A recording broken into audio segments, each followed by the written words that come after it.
प्रिय विद्यार्थियों, मैं चंचल कुमार शर्मा अपने नेक्स्ट वीडियो के साथ Saraswati group of education YouTube channel पर आपका हार्दिक अभिनंदन करता हूं। हमारा 12th क्लास का लेसन नंबर 2 सॉल्यूशन चल रहा है। इसमें हमने कई टॉपिक पढ़ लिए हैं।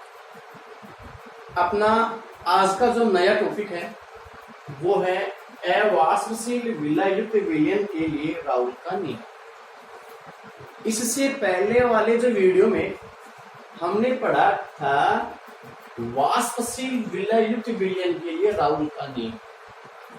द्रव विलयन का वाष्पदाब जब हम पढ़ रहे थे टॉपिक को, उसमें बीच में ये आया था वाष्पशील विलययुक्त विलयन के लिए राउल का नियम। आज हम पढ़ते हैं अवाष्पशील विलययुक्त विलयन के लिए राउल का नियम। यानी हमारे पास एक ऐसा विलयन है, हमारे पास एक ऐसा विलयन है, इस विलयन में जल है और इसमें नमक को घोला गया है। और आप जानते हो कि नमक अवाष्पशील ठोस पदार्थ होता है। नमक अवाष्पशील ठोस पदार्थ होता है। तो यहां ये विलय हो गया और ये विलय हो गया, दोनों से हमने क्या बना दिया, विलयन। तो ये हमारा अवाष्पशील विलययुक्त विलयन का एक एग्जाम्पल हो गया। इसके लिए हम राउल का नियम पढ़ते हैं। इस विलयन के लिए राउल का नियम पढ़ते हैं। तो राउल क्या कहता है, देखिए हमारे पास विलयन है, ये दो घटकों से मिलकर बना हुआ है, घटक ए और घटक बी। माना घटक ए विलय है, माना घटक ए विलय है और घटक बी विलायक है। ये हमारा विलयन है, ये दो घटकों से मिलकर बना हुआ है, घटक ए और घटक बी। घटक ए विलय है और घटक बी विलायक है। यहां घटक ए अवाष्पशील है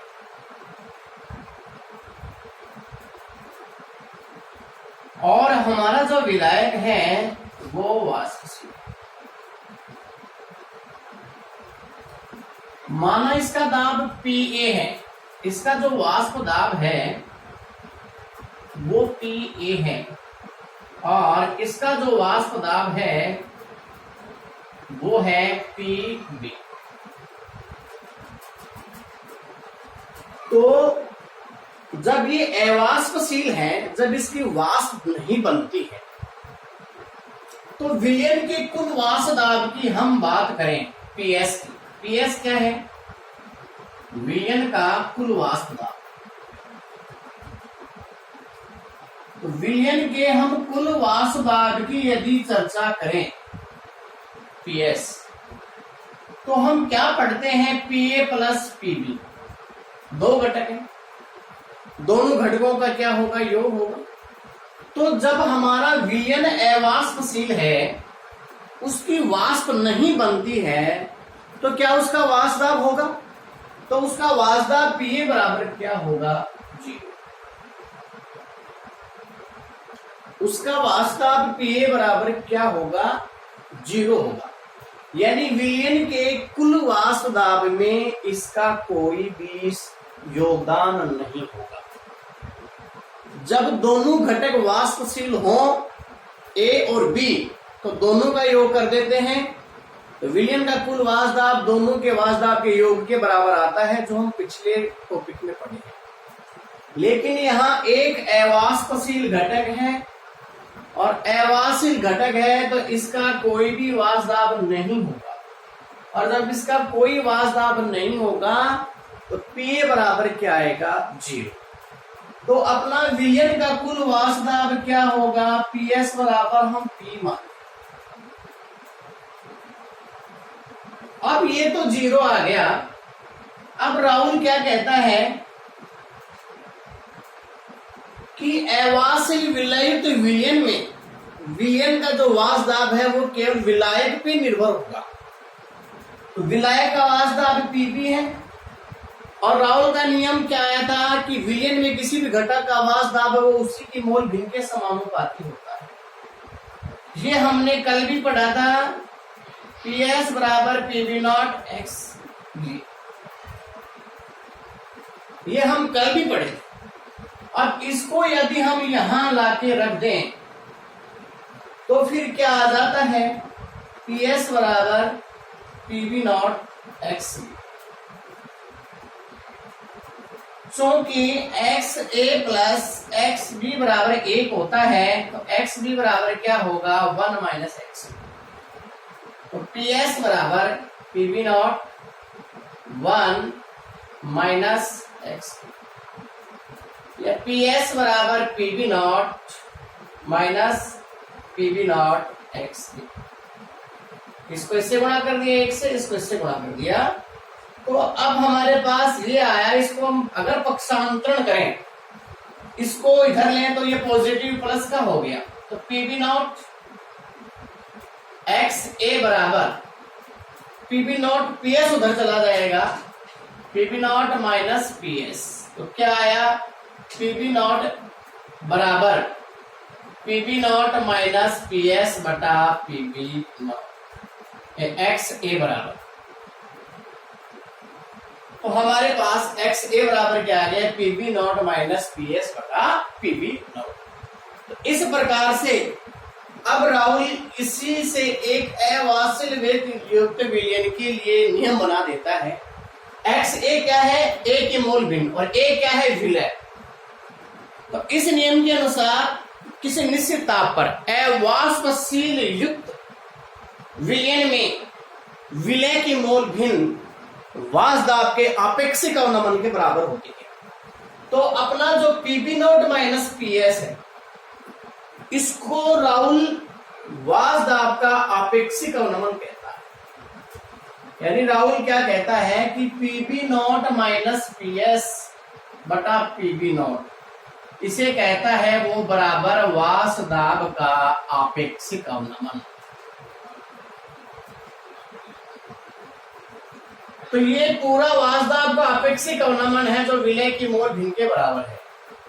तो राहुल क्या कहता है कि किसी भी निश्चित ताप के ऊपर अवाष्य विलय युक्त विलयन में विलय की मोल भिन्न एक्स ए।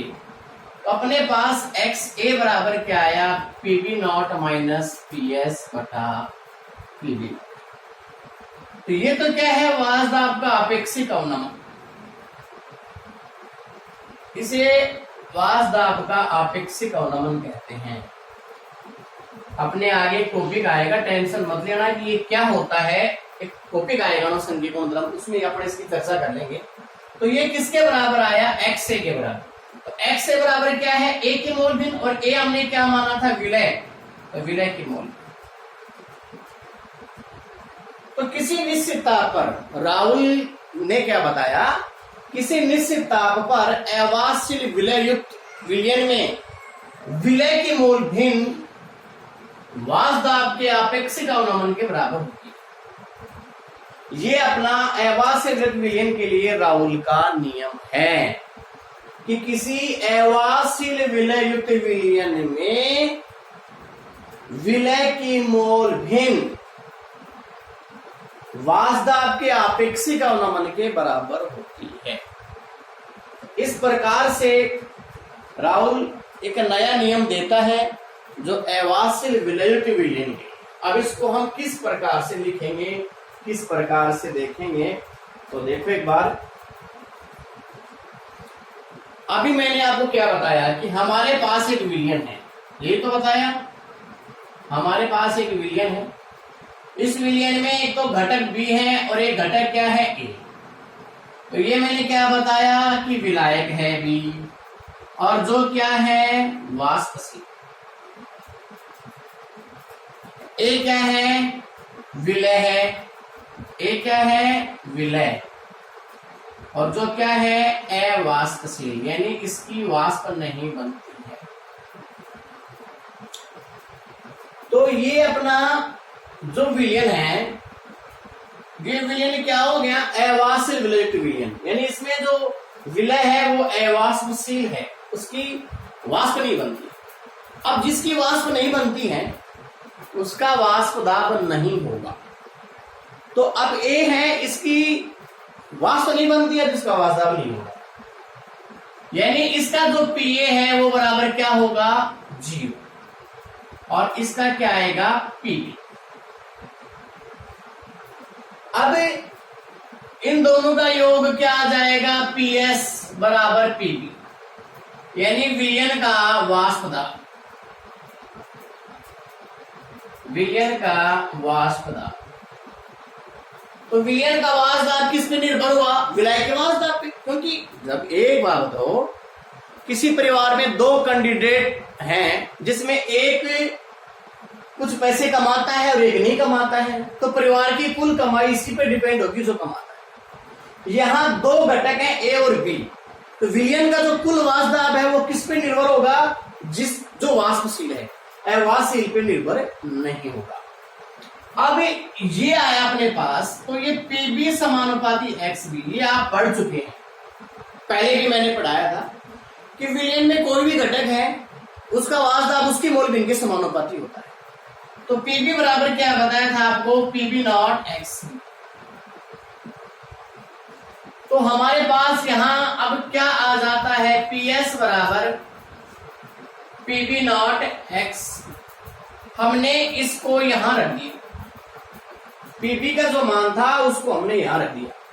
अब पीएस बराबर अपने पास आया पीबी नॉट एक्स बी, यानी पीएस बराबर पीबी नॉट एक्स बी। अब पीएस बराबर पीबी नॉट 1 माइनस एक्स ए, क्यों, क्योंकि x A plus x B बराबर 1। घटकों की मोल भिन्न का योग हमेशा 1 होता है, और एक्स बी बराबर क्या हो जाएगा, 1 माइनस एक्स बी। तो ये हमने यहां रख दिया। तो पीएस बराबर क्या आया, पीबी नॉट 1 से गुणा कर दिया, आगे माइनस है, और पीबी नॉट एक्स ए। अब हम क्या करते हैं, यहां पक्षांतरण करते हैं, पक्षांतरण करने। तो जब इसका पक्षांतरण कर देंगे इसका, तो क्या आया, इस प्लस वाले को अपन बराबर के इधर ले लेते हैं, तो पीबी नॉट एक्स ए बराबर पीबी नॉट, इसको हम इधर ले जाते हैं और इसको इधर ले आते हैं, माइनस पीएस।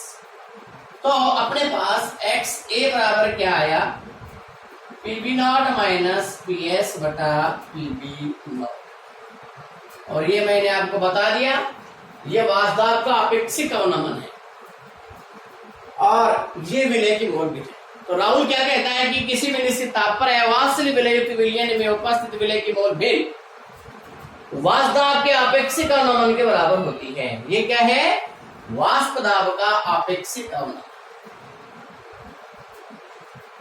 वाष्प दाब का अपेक्षिक अवनमन। तो इसके बारे में चर्चा हम आगे करेंगे, ये नया टॉपिक आएगा अणुशंख के गुणधर्म में। तो यहां तक हम इसमें लिख लेते हैं, फिर आगे देखेंगे। तो देखिए अब इसको लिखेंगे कैसे।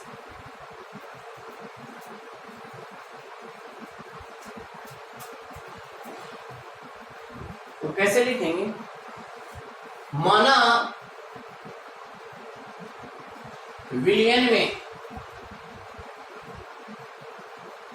2 घटक ए व बी है। विलयन में 2 घटक हैं, एक घटक ए है और एक घटक क्या है, बी है। घटक ए, माना घटक ए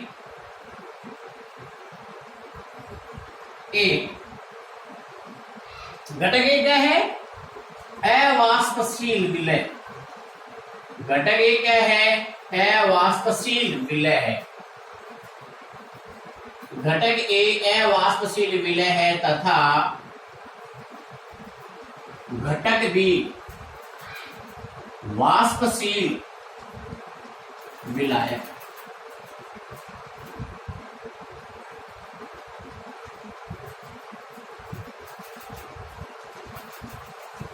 तो इस विलयन का कुल वाष्प दाब, इस विलयन का कुल वाष्प दाब विलायक पर निर्भर होता है।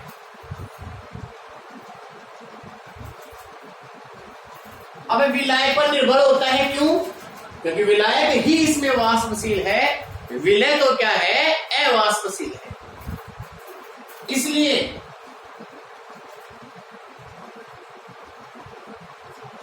PS बराबर PB, PS बराबर क्या होगा, PB।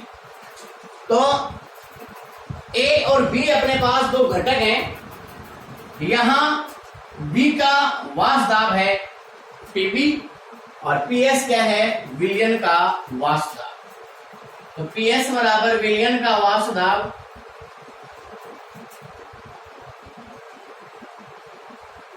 और PB बराबर विलायक का वाष्प दाब। ये अब राउल के नियम से विलयन में किसी भी घटक का वाष्प दाब है वो उसी के मोल भिन्न के समानुपाती होता है। तो PB समानुपाती XB और PB बराबर PB not XB। PB not क्या है, कल बताया था आपको, शुद्ध विलायक का वाष्प दाब। XB क्या है, विलायक की मोल भिन्न। तो इस प्रकार से PB का मान अपन इसमें रखते हैं। इसको अपन यदि समीकरण 1 दें तो समीकरण 1 में अपन PB का मान रख देते हैं। समीकरण 1 में PB का मान रखने पर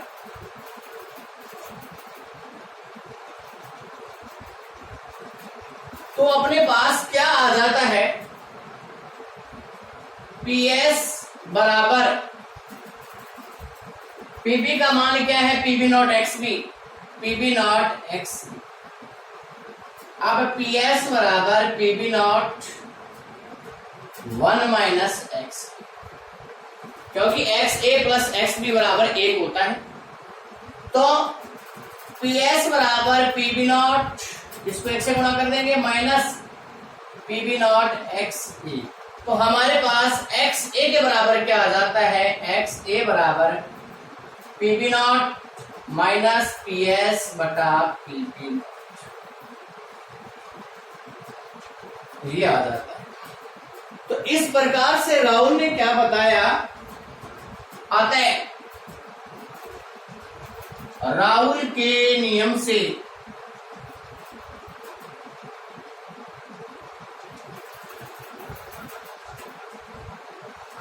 अब राहुल इसके बारे में क्या कहता है, राहुल के नियम से ये क्या है, विलय की मूल भिन्न। एक्स से क्या है, विलय यानी ए की मूल भिन्न, और ए क्या है यहाँ, विलय। और ये मैंने आपको बताया था कि वास्तव आपका अपेक्षित होना। तो राहुल के नियम से किसी निश्चित ताप पर, किसी निश्चित ताप पर अवाष्पशील विलय युक्त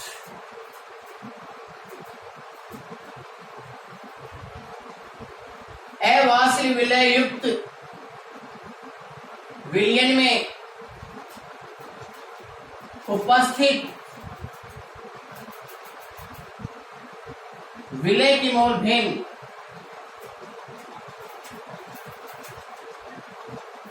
विलय की मोल भिन्न यानी XA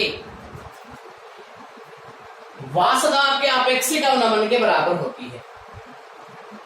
वाष्प दाब के आपेक्षिक अवनमन के बराबर होती है। तो ये था हमारा अवाच्य विलयुक्त विलयन के लिए राउल का नियम। आप इसका स्क्रीनशॉट ले लीजिए, स्क्रीनशॉट ले लीजिए। नीचे से बिल्कुल साफ दिख रहा होगा आपको, लास्ट मैंने जो राउल का नियम लिखा है।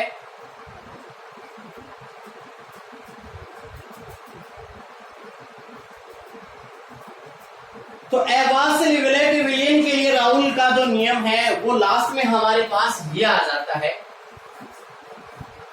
और कल आया था वाच्य विलयित विलयन के लिए राउल का नियम। अब इसको एक बार और देखो, माना विलयन में दो घटक हैं, ए और बी। घटक ए अवाच्य विलय है और बी वाच्य विलय है। बुक में उल्टा दे रखा है, बुक में ए को विलय मान रखा है और बी को विलय। हम यहाँ इसको चेंज कर लेते हैं, कोई समस्या नहीं है। मान बुक में भी माना गया है और यहाँ भी हम मान रहे हैं, कोई दिक्कत नहीं है। तो इस विलयन का कुल वास्ता विलय पर निर्भर होता है, क्योंकि विलय अवाच्य है। तो पीएस बराबर पीबी होगा, पीएस विलयन का वास्ता और पीबी विलय। अब पीबी समानुपात एक्स भी होता है, ये हम कल पढ़ चुके हैं, राउल के नियम में ही आया था। तो समीकरण एक में पीबी का मान, यहाँ पीबी की जगह अपन इसको रख देते हैं। तो पीएस बराबर पीबी नॉट एक्स बी, इसकी जगह ये मान आ गया। यानी ये जो पीबी था इसकी जगह ये मान हम पुट कर देते हैं। तो ये मान आ गया पीएस बराबर पीबी नॉट एक्स बी बराबर होता है 1 माइनस एक्स ए, क्योंकि x A plus x B बराबर क्या होता है ए। तो एक्स अपने पास क्या है बी, एक्स बी बराबर क्या हो जाएगा 1 माइनस एक्स ए। तो हमने एक्स बी का जो मान है वो मान हमने यहाँ इसकी जगह रख दिया।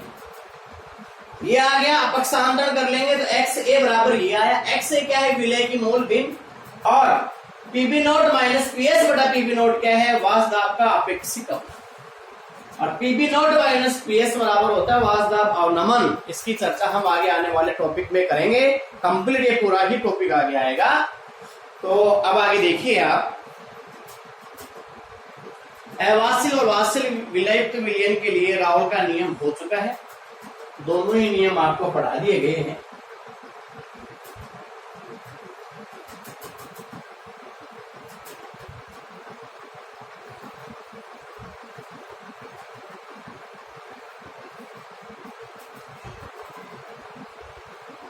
अब हम देखते हैं अपना अगला टॉपिक। पहले विद्यार्थियों, पहले मैं आपको समझाता हूं और फिर बोर्ड पे नोट्स लिखता हूं।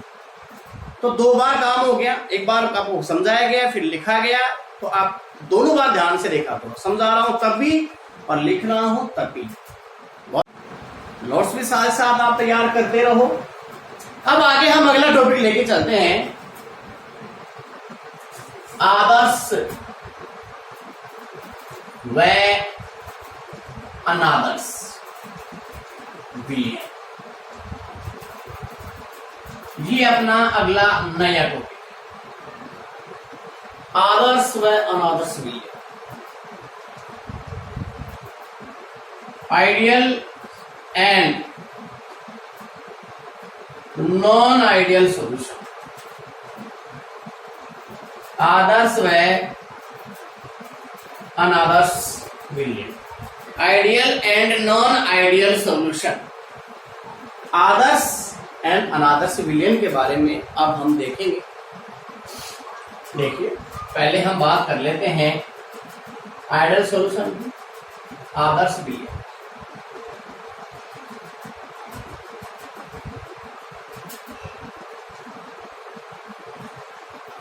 आदर्श छात्र कौन होता है? जो अनुशासन में रहता है, अपने गुरु की आज्ञा का पालन करता है, अपने गुरु माता पिता की सेवा करता है। सेवा तो आपसे नहीं करवाएंगे, लेकिन जो पढ़ाया जा रहा है उससे आप पढ़िए, हमारे लिए यही सेवा है। आदर्श विलयन, तो आदर्श शब्द आया है, इसका मतलब ये किसी न किसी की यहाँ पे पालना करेंगे। अगर पालना करते हैं तो वो आदर्श विलयन है, और पालना नहीं करते हैं तो वो आदर्श विलयन नहीं है, वो अनादर्श विलयन। तो किसकी पालना करेंगे? राउल के नियम। किसकी पालना करेंगे? राउल के नियम। वे विलयन जो सभी ताप सांद्रताओं पर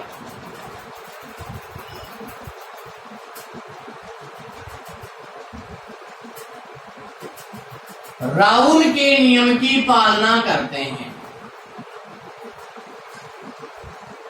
राउल के नियम की पालना करते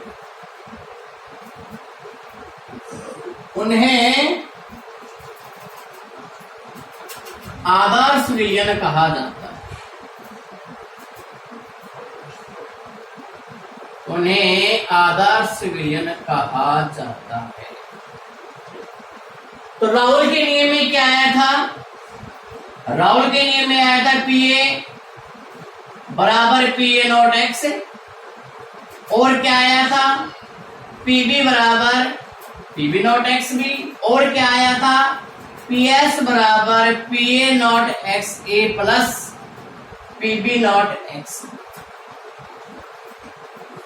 तो वे विलयन जो सभी ताप सांद्रताओं पर राउल के नियम की पालना कर, यानी इसमें पीए का मान है वो पीए नॉट एक्स ए के गुणनफल के बराबर होता है, पीबी का जो मान है वो पीबी नॉट एक्स बी के गुणनफल के बराबर होता है, और विलयन का जो दाब है, कुल दाब है, वो इनके योगफल के बराबर होता है, यानी बराबर होता है, राउल का नियम। अब आदर्श विलयन तो हम पढ़ चुके हैं, परिभाषा देख चुके हैं। अब अनादर्श विलयन क्या होगा, इसी को मैं कर देता हूं आगे। तो अनादर्श विलयन क्या होगा? नंबर 2, अनादर्श विलयन। तो ये तो आदर्श विलयन था, अब इसी को थोड़ा मॉडिफाई करके लिखता हूं। अनादर्श विलयन क्या होता है? वे विलयन जो सभी ताप सांद्रताओं पर राउल के नियम की पालना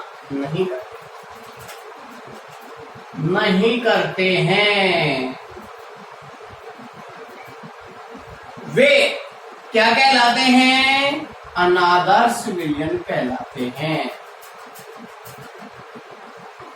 आदर्श विलयन में जहां बराबर आता है वहां आएगा not equal to, not equal to, not equal to, इसका मतलब वो अनादर्श विलयन, यानी उसमें इसका गुणनफल पीए के बराबर नहीं होगा, इसका गुणनफल पीबी के बराबर नहीं होगा, इनका योग भी पीएस के बराबर नहीं होगा किसी भी कंडीशन में, वो विलयन अनादर्श विलयन।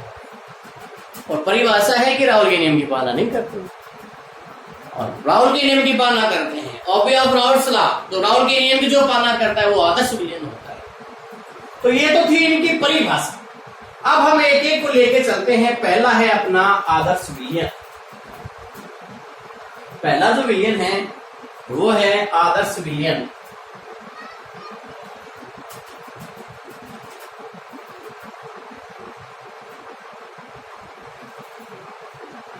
आइडियल सॉल्यूशन क्या होता है?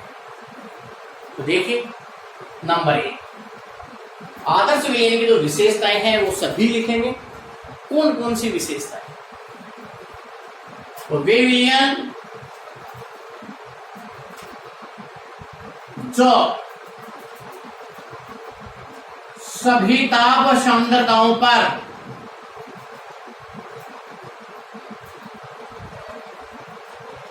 राउल के नियम की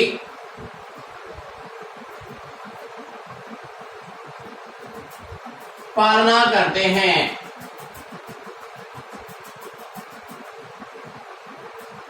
उन्हें आदर्श विलयन कहा जाता है। यानी पीएस बराबर PA not X A plus PB not X, या पीए बराबर पीए नॉट एक्स ए, या पीबी बराबर पीबी नॉट एक्स। दूसरी बात क्या है आदर्श विलयन की? देखिए, 100 ml जल और 100 ml दूध दोनों को मिला दो, 200 ml हो गया। यानी विलय को विलायक में डालने पर आयतन में परिवर्तन नहीं होता है। जितना आयतन पहले था उतना ही आयतन रहता है। पहले 100 प्लस 100 200, और दोनों को मिला दिया उसके बाद भी 200 रहता है, आयतन अपरिवर्तित रहता है, तो वो आदर्श विलयन है। अगर आयतन में या तो अधिकता हो जाती है या कमी हो जाती है, अधिकता भी इतनी ज्यादा नहीं होगी कि 100 का 500 ml हो जाएगा, यानी पॉइंट में कुछ ml बढ़ जाता है, उसके कुछ कारण है, या कुछ ml कम हो जाता है, उसके भी कारण है। ऐसे भी विलयन होते हैं, तो वो हम देखेंगे अनादर्श विलयन में, आगे आएगा आने वाले अगले टॉपिक। तो आदर्श विलयन क्या होता है, अगली विशेषता है विलय को विलायक में मिलाने पर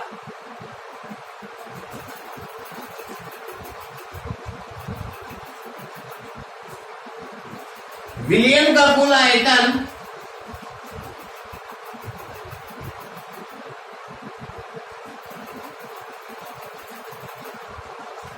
विलय व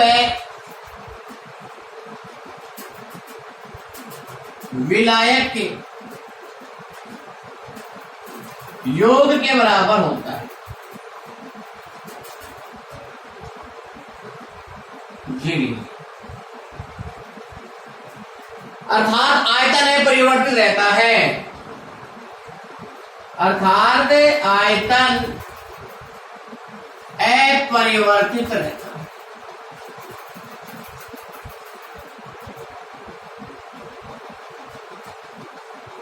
यानी 100 ml को विलय था अपना 100 ml में मिला दिया, कितना आया 200 ml। अगर 200 ml प्राप्त हो जाता है तो पहले भी 200 जो था अलग अलग जोड़ देंगे तो 200 ही आया।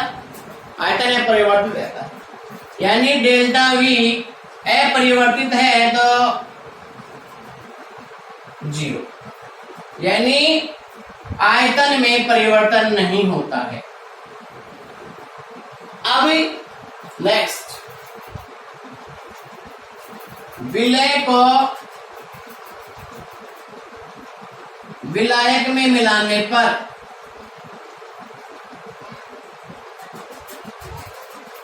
एंथैल्पी अपरिवर्तित रहती है। एंथैल्पी के बारे में देखो, आपने पढ़ा होगा 11वीं क्लास में, एंथैल्पी अंतर्निहित ऊष्मा। तो यहां एंथैल्पी अंतर्निहित ऊष्मा है, ऊष्मा की बात आ जाती है कि विलय को विलायक में मिलाने पर ऊष्मा में परिवर्तन नहीं हो। और ऊष्मा में परिवर्तन कब होता है, जब ऊष्मा का या तो अवशोषण हो या ऊष्मा का उत्सर्जन हो। इसका मतलब विलय को विलायक में मिलाने पर यहाँ ऊष्मा का उत्सर्जन या अवशोषण नहीं होता है। और जब ऊष्मा का उत्सर्जन या अवशोषण नहीं होगा तो एंथैल्पी अपरिवर्तित रहेगी, अर्थात ऊष्मा का अवशोषण या उत्सर्जन नहीं होता है। ऊष्मा का उत्सर्जन या अवशोषण नहीं होता है। अगर ऊष्मा अवशोषित होती तो एंथैल्पी बढ़ जाती, और ऊष्मा उत्सर्जित होती, विलय को विलायक में डालने पर ऊष्मा उत्सर्जित होती तो एंथैल्पी कम हो जाती। लेकिन यहाँ ऊष्मा का न तो अवशोषण होता है न ही उत्सर्जन होता है विलय को विलायक में मिलाने पर, तो वो आदर्श विलयन है, यानी एंथैल्पी परिवर्तित रहती है। ये एक आदर्श विलयन की विशेषता है। आयतन परिवर्तित रहता है, ये एक आदर्श विलयन की विशेषता है, और राउल के नियम की पालना करता है, ये भी एक आदर्श विलयन की विशेषता है। तो ये आदर्श विलयन की विशेषताएं हैं। अगला है विलय को विलायक में मिलाने पर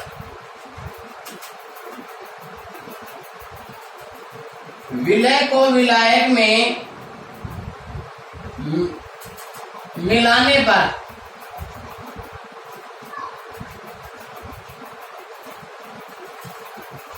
विलय के कणों के मध्य आकर्षण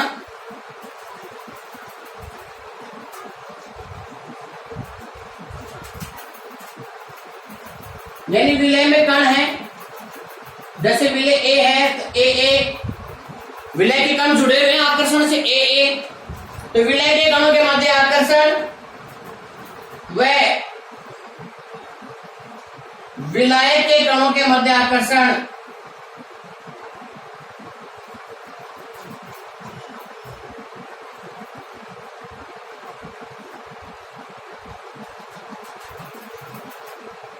का मान विलयन के कणों के मध्य आकर्षण, विलय के कणों के मध्य आकर्षण बी भी आएगा। विलयन के कणों के मध्य आकर्षण, विलयन के कणों के मध्य आकर्षण ए बॉन्ड बी के बराबर होता है। इस प्रकार से ये हमारे आदर्श विलयन की विशेषताएं हैं जो बोर्ड पे लिखी हुई है। आदर्श विलयन क्या होता है? जो सभी ताप सांद्रताओं पर राउल के नियम की पालना करता है। ये राउल के नियम में आए हुए सारे अपने फॉर्मूलेज हैं। दूसरा है विलय को विलायक में मिलाने पर कुल आयतन अपरिवर्तित, मतलब 100 ml दूध और 100 ml जल दोनों को मिलाएंगे तो 200 ml हो गया। पहले भी 200 ml ही था। अगर हम सैद्धांतिक रूप से उनको जोड़ें तो 100 200 हो गए और मिलाने के बाद भी 200 आ जाता है, तो आयतन अपरिवर्तित रहता है। तो ऐसे विलयन आदर्श विलयन कहलाते हैं। यानी आदर्श विलयन की विशेषता है विलय का विलायक में मिलाने पर, विलय को विलायक में मिलाने पर एंथैल्पी अपरिवर्तित रहती है। अब एंथैल्पी क्या है? उष्मा है, एक प्रकार के अंतर्निहित उष्मा है, वो है परिवर्तित रहती है, यानी उसमें परिवर्तन नहीं होता है। और उष्मा में परिवर्तन कब होगा? जब या तो उष्मा अवशोषित होगी या उष्मा उत्सर्जित होगी। तो यहाँ उष्मा का न तो उत्सर्जन होता है, नहीं अवशोषण होता है, नहीं होता है, तो एंथैल्पी अपरिवर्तित रहती है। ये भी एक आदर्श विलयन की विशेषता है। विलय को विलायक में मिलाने पर विलय के कणों के मध्य आकर्षण, अपना विलय ए था तो ए के कणों के मध्य आकर्षण ए है, बी के कणों के मध्य आकर्षण बी बी है। तो इसका मान दोनों को जब मिला दिया जाता है तो विलयन बन जाता है। तो विलयन में ए बी कणों के मध्य जो आकर्षण है वो इसके बराबर होगा। तो कहने का मतलब है A bond A B bond B बराबर ए बॉन्ड बी, इसके क्या होता है? बराबर होता है। तो ये अपने थे आदर्श विलयन। आदर्श विलयन की विशेषताएं, आप इसका स्क्रीनशॉट ले लीजिए। अब आगे है उदाहरण, आदर्श विलयन के उदाहरण। तो आदर्श विलयन के अपने जो उदाहरण हैं उन उदाहरणों को हम देखते हैं। तो कौन कौन से हैं? जैसे एन हेक्सेन को यदि मिला दिया जाए एन हेप्टेन में तो वो आदर्श विलयन है। इसके अलावा क्लोरोबेंजीन को यदि मिला दिया जाए किसमें? ब्रोमोबेंजीन में, वो भी क्या है? एक आदर्श विलयन है। वो भी क्या है? एक आदर्श विलयन। और भी एग्जाम्पल इसका, बेंजीन जैसे टोलुइन, बेंजीन में किसको मिला दिया जाए? टोलुइन को मिला दिया जाए, वो भी क्या है? एक आदर्श विलयन है। मेथेनॉल को किससे मिला दिया जाए? एथेनॉल में, तो वो भी क्या है? एक आदर्श विलयन। तो ये अपने आदर्श विलयन की विशेषताएं, परिभाषा और एग्जाम्पल बोर्ड पे लिखी हुई हैं।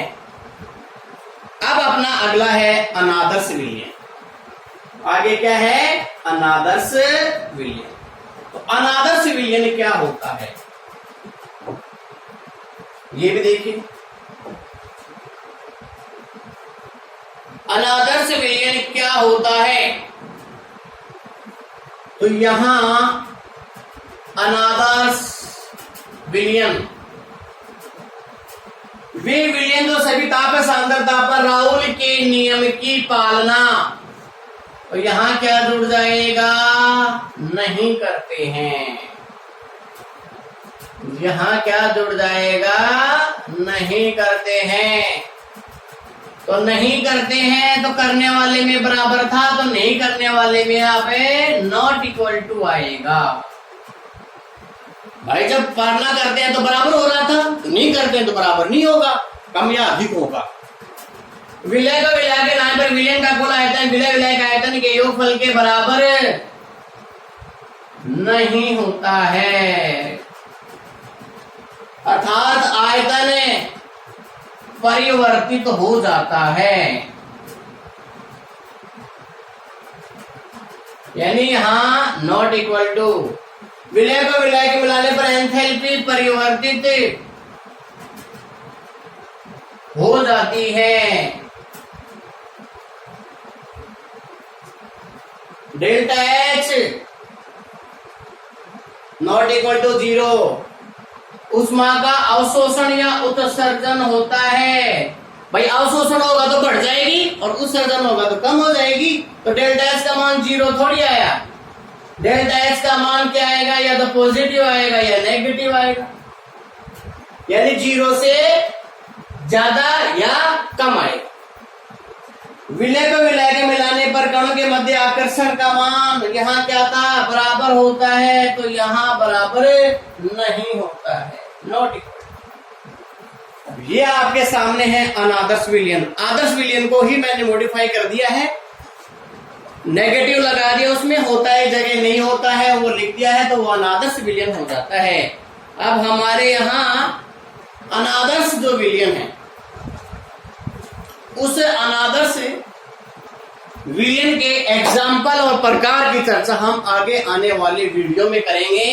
अनादर्श विलयन के प्रकार, यानी पालना नहीं करता है। मैं आपको कहूं आप आदर्श छात्र हो, कल 10 रुपए लेके आना। अगर आप 10 रुपए लेके आ रहे हो तो आदर्श छात्र हो। यदि आप 9 लेके आ रहे हो तो मेरी बात नहीं मान रहे हो, आपने पालना नहीं की है। अगर आप ये सोचो कि हम पालना बहुत ही ज्यादा करते, गुरुजी तो 10 मंगवा रहे, 11 लेके चलेंगे, तो वो भी पालना नहीं है। तो वो अनादर्श विलयन भी 2 प्रकार के हो गए, एक तो बात कम मानने वाला और एक बात ज्यादा मानने वाला। तो यहाँ वो भी नॉन आइडल में ही आता है। तो अनादर्श विलयन के टाइप हम अगली वीडियो में पढ़ेंगे। आने वाले नेक्स्ट वीडियो में अनादर्श विलयन कितने प्रकार का होता है और उसके एग्जाम्पल के बारे में। तब तक आप हमारे साथ बने रहिए। अब आपको हम मिलते हैं अगले वीडियो में अनादर्श विलयन के प्रकार के साथ। तब तक के लिए नमस्कार, धन्यवाद।